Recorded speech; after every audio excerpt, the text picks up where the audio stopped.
करना है, सतत सतत वही सुनना, वही करना, वही चिंतन करना, बोलना, ये सबको स्वाध्याय कहते हैं। सतत सतत हमको बार बार वही सुनना है। जैसा देखो, तभी तो मन के ऊपर और बुद्धि के ऊपर परिणाम होगा। जैसे देखो, कोई आपने अगर नल देखा होगा, पानी का नल, उसके नीचे एक पत्थर होता है, उस पत्थर के बीच में आप देखोगे तो एक बारीक ऐसा छोटा सा गड्ढा गिरा होता है। वो गड्ढा क्यों गिरा होता है? वो पानी की वजह से गिरा होता है। आप देखो कभी भी कहीं भी जाकर, आपको नल के नीचे जो है वो गड्ढे के ऊपर पानी, ऊपर पत्थर के ऊपर गड्ढा गिरा दिखाई देगा। अब पानी से अगर गड्ढा गिरता ऐसा कहेंगे, तो अगर किसी पत्थर के ऊपर हम 2-4 बाल्टी पानी डालेंगे तो गड्ढा गिरेगा क्या? हम पूरा टैंकर भरकर पानी डालेंगे तो भी गड्ढा गिरेगा क्या? पानी से गड्ढा नहीं गिरेगा। पर यहाँ तो सत्य बात है, यहाँ तो पानी से ही गिरा है। क्यों गिरा है, कैसे गिरा है? तो पानी जो टप टप टप टप सालों से वो जो गिरता है ना, इसमें क्या है? सातत्य है। ये सातत्य से जब टप टप टप पानी पत्थर पर गिरता है, तो पत्थर पर भी गड्ढा गिर सकता है। तो इसमें क्या है? सातत्य। इसलिए दादाजी कहते हैं कि सतत सतत हम जब वही विचार सुनते हैं, भगवान के विचार सातत्य से सुनते हैं, तो हमारे मन बुद्धि के ऊपर उसका असर होता है। ऐसा एक आध बार सुना, 2 बार सुना, 4 बार सुना नहीं चलेगा, सातत्य से सुनना पड़ता है। फिर लोग कहेंगे कि आप वही वही विचार जो सुनाते हैं तो कैसे चलता है? वही सुनने का बार बार वही त्रिकाल संध्या कहते हैं, वही स्वाध्याय कहते हैं, ऐसा। तो दादाजी कहते हैं कि आप बचपन से लेकर मरते दम तक वही नोट गिनते हो, तब आपको बोर नहीं होता है, तब आपको तो अच्छा लगता है। वही 100 की नोट है, वही 10 की नोट है, वही 500 की नोट है, वो तो आप बचपन से लेके बूढ़ापे तक वो तो रोज गिनते हो, तब आपको कंटाला नहीं आता है। मतलब जब स्वार्थ होता है तो स्वार्थ में वही बातें करते हो तब चलता है। और अध्यात्म में आपको वही बातें अगर रोज सुननी है तो उसमें क्यों कंटाला आना चाहिए? तो वही बातें जो है बार बार सुनना चाहिए, तभी मुझे समझ में आएगा कि भगवान कहाँ है। तो दादाजी कहते हैं, भगवान से मिलने के लिए देर नहीं है, भगवान दूर नहीं है, भगवान दूसरा नहीं है। वो कहाँ है? वो मेरे भीतर है। सबसे पहले एक बात दादाजी कहते हैं कि दिमाग में फिट कर लो कि मेरे हर एक कृति को, मैं जो भी सुबह उठकर सोने तक कर रहा हूँ, उस सभी एक्शंस को भगवान देख रहा है। बस इतनी बात ध्यान में रखकर जीना शुरू करो, बाकी कुछ मत करो ज्यादा। इतनी बात अगर आपने ध्यान में लाई तो समझ लो कि आपको आत्मज्ञान मिल गया। आत्मज्ञान इसका मतलब ऐसा कोई बहुत बड़ा ऐसा शास्त्र नहीं आपको ये करने जाना है, पढ़ने जाना है। पहला आत्मज्ञान का जो है लेख, जो है आत्मज्ञान का पहला जो कहते स्टेप, वो एक ही बात है। उठने के बाद दिमाग में आना चाहिए, सोने तक रात के बीच में मैंने जो भी किया, बस वो हर एक कृति को भगवान ने देख लिया है। बस अब जो करना है करो, क्योंकि उसके कर्म का फल भुगतने के लिए तैयार रहना है। इसलिए मेरे कर्म कैसे होंगे ये मैं तय करूंगा, और फल देने का काम फिर भगवान करेगा। तो फिर कर्म कैसे होंगे? अगर मुझे समझता है कि भगवान मुझे देख रहा है, तो मेरे कर्म कैसे रहेंगे? ये गलत कभी नहीं होंगे। इसलिए दादाजी ने कहा है कि भगवान सब जगह है, पर ज्यादा से ज्यादा तू ये बात दिमाग में रख कि वो तेरे भीतर है, और वो तुझे रोज खास 3 बार मिलने आता है। पर ये बात तुझे समझ में नहीं आती। लोगों को कैसा है, चमत्कार जो है वो उसको नमस्कार करना पसंद है। जैसे किसी बाबा बुआ ने ऐसे हाथ में से ऐसा कुछ हाँफ कुछ किया, तो कुछ ऐसा हाथ में निकाल कर दिखाया, मुंह से निकाल कर दिखाया, तो ऐसे कोई चमत्कार लगा तो वो नमस्कार करने दौड़ते।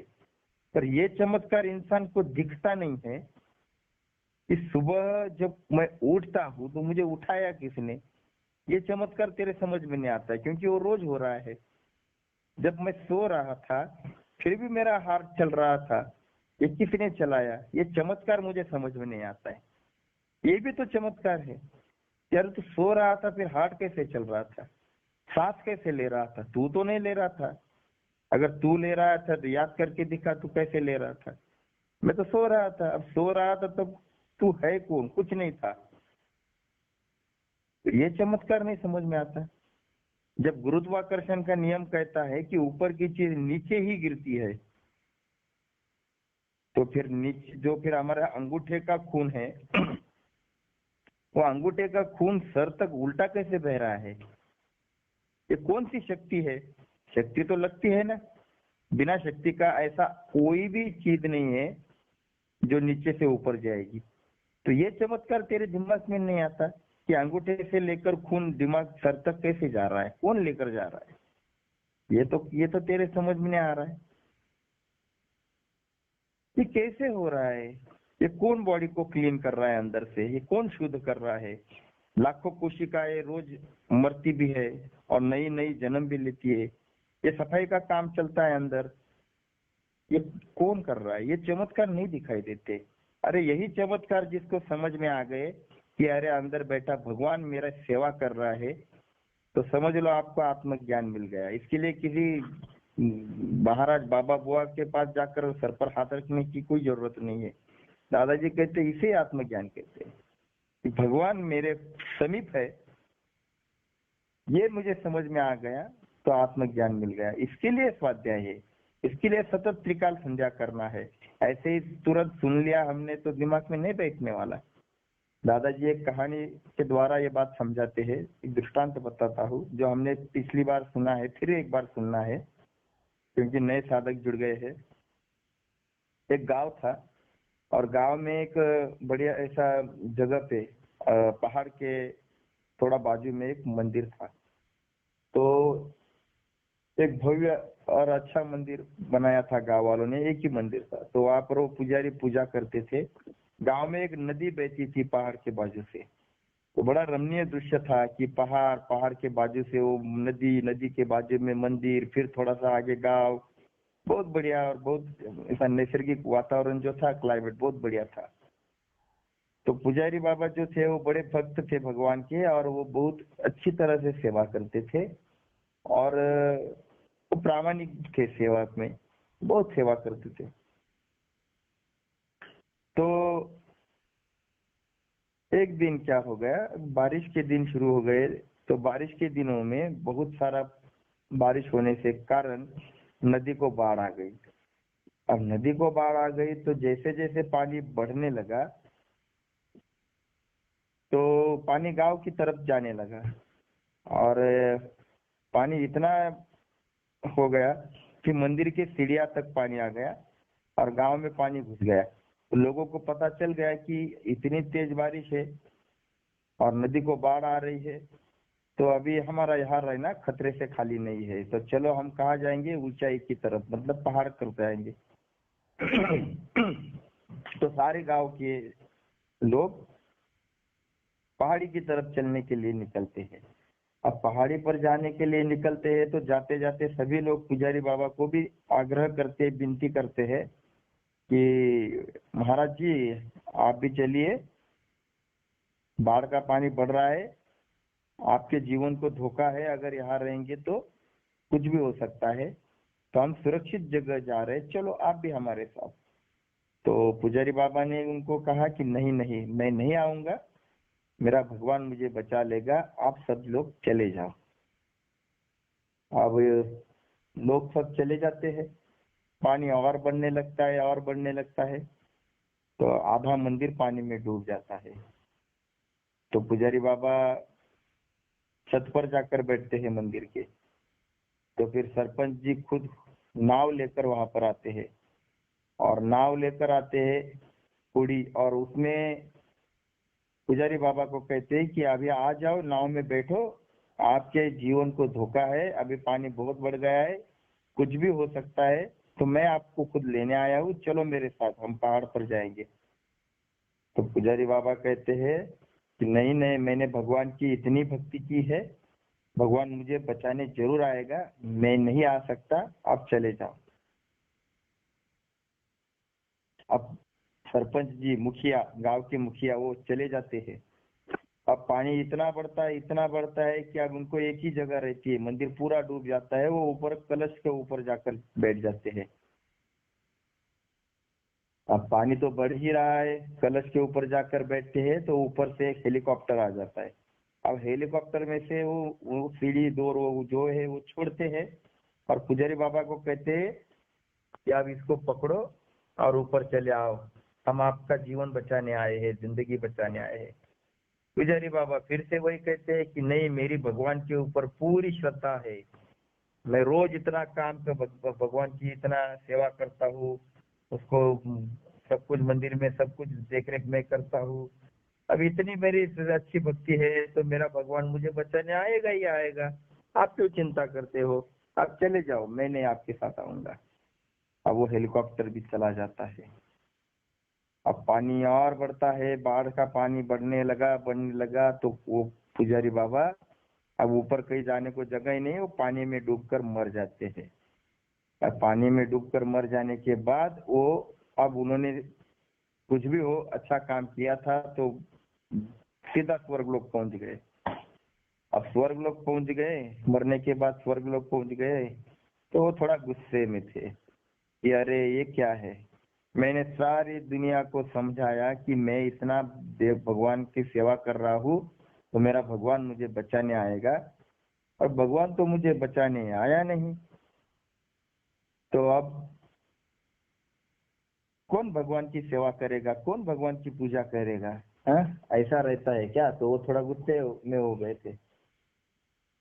तो आज मैं भगवान से सवाल करूंगा, ये क्या किया तूने? तो वो भगवान के दरबार में आते हैं। भगवान ऐसे सिंहासन पर बैठे हुए हैं, स्मित हाथ से, विलोभनीय उनका वो दृश्य था। वो देखने के बाद वो जो पुजारी बाबा है वो थोड़ा गुस्से से पूछते हैं, भगवान मैंने सारे लोगों को समझाया इतना कि मेरा भगवान मुझे बचाने आएगा, और आप तो मुझे बचाने नहीं आया, क्यों मुझे मरने दिया? अब कौन आपकी सेवा करेगा? ऐसा क्यों किया आपने? तब भगवान कहते हैं, अरे मैं एक नहीं, दो नहीं, 3 बार तुझे बचाने आया था, पर तूने मुझे पहचाना नहीं। वो कहता है, अच्छा कब आए थे? तो बोले, जब बाढ़ का पानी बढ़ने लगा शुरुआत में है, मैंने गांव के लोगों के द्वारा तुझे समझाने नहीं आया। दूसरी बार मैंने तुझे संदेशा दिया गांव के मुखिया के द्वारा कि चलो बैठो, नाव में बैठो, मैं तुम्हें बचाने आया हूँ। उसको किसने भेजा था? उसके दिमाग में ये बात किसने डाली थी? मैंने तो डाली थी, तभी तो वो तुझे लेने आया। अब तीसरी बार तो मैंने ऊपर से हेलीकॉप्टर भेजा, तो भी तू मेरी शक्ति को समझ नहीं पाया।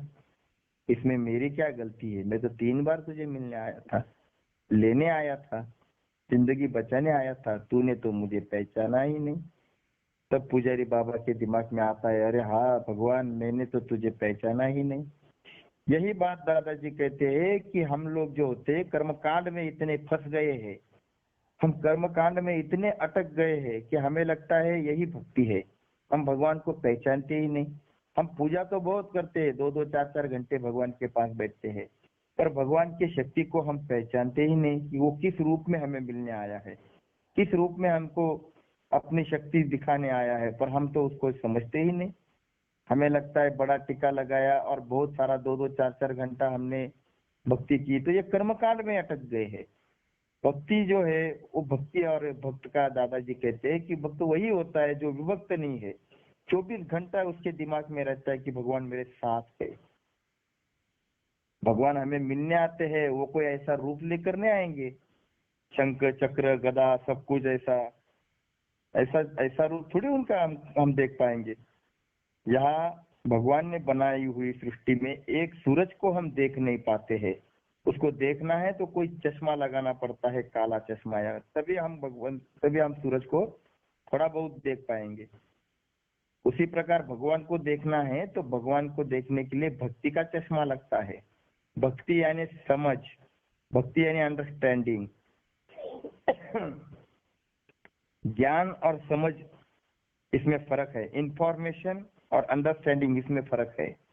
हमें जो मिलता है उनको इंफॉर्मेशन कहते हैं। इंफॉर्मेशन यानी हमें जानकारी मिलती है, हमें जानकारी बहुत है, पर हमको समझ नहीं है। समझ आने के लिए भक्ति करना पड़ता है, समझ आने के लिए भगवान का काम करना पड़ता है। वही काम दादाजी ने सिखाया है। जब तक आप माँ बाप को, आपके आपके पास ज्ञान बहुत है कि माँ बाप ने मेरे लिए इतना किया है, इतना किया है, पर जब तक आप उनके लिए कुछ नहीं करते हैं तब यह अंडरस्टैंडिंग कभी नहीं आएगी कि उन्होंने मेरे लिए कितना किया है। इसलिए समझ आने के लिए दादाजी कहते हैं कि मुझे क्या करना पड़ेगा, मुझे त्रिकाल संध्या करना पड़ेगा।